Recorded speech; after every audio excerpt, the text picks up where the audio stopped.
என்னங்க சொல்றீங்க? அழகே அழகு சீரியலில் இருந்து மலர் குவிட் பண்றாங்களா? இந்த செய்தியை பார்த்ததும் ரசிகர்கள் எல்லாருமே ஷாக் ஆயிட்டாங்க. இப்பதான் விஜய் டிவில ஒளிபரப்பாகி வரும் அழகே அழகு சீரியல் ரொம்பவே சூப்பரா போயிட்டு இருக்கு. அப்படி இருக்க டைம்ல மலர் வெளியேறிட்டாங்க அப்படின்னு உள்ள ஒரு தகவல் ரசிகர்களுக்கு ஒரு பெரிய அதிர்ச்சியை கொடுத்திருக்கு. ஆனா உண்மையான விஷயம் என்னன்னு தெரிஞ்சா கொஞ்சம் நிம்மதி தான். மலர் கதாபாத்திரத்தில் நடிக்கும் அன்ஷிதா சீரியலை விட்டு விலகல. அவங்க சோசியல் மீடியாவில் மட்டும் ஒரு சின்னதா பிரேக் எடுத்திருக்காங்க அப்படின்னு சொல்லி அதிகாரப்பூர்வமா பதிவு போட்டிருக்காங்க.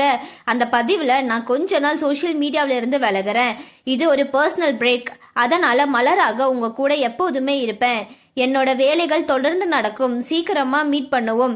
Take care, love you all அப்படின்னு சொல்லியிருக்காங்க. இதை பார்த்த ரசிகர்கள் முதல்ல பாய்ந்தாலும் பிறகு உண்மை தெரிஞ்சது ரொம்ப சந்தோஷப்பட்டாங்க. ஏன்னா அழகே அழகு சீரியல்ல மலர் கதாபாத்திரம் ரசிகர்களோட ஃபேவரட்.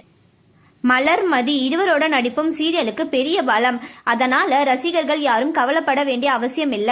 அன்ஷிதா சீரியல்ல தொடர்ந்து மலராக நடிக்க போறாங்க. சோசியல் மீடியாவில இருந்து மட்டும் கொஞ்ச நாள் ஓய்வெடுக்க போறதா சொல்லியிருக்காங்க. இந்த அப்டேட் பற்றி நீங்க என்ன நினைக்கிறீங்க? உங்களுக்கு அழகு மலர் பிடிக்குமா இல்ல அழகு மதி பிடிக்குமா? உங்களோட கருத்தை கமெண்ட்ல சொல்லுங்க. மேலும் இந்த மாதிரியான ட்ரெண்டிங்கான அப்டேட்ஸ்க்கு நம்மளோட சேனலை சப்ஸ்கிரைப் பண்ணிக்கோங்க.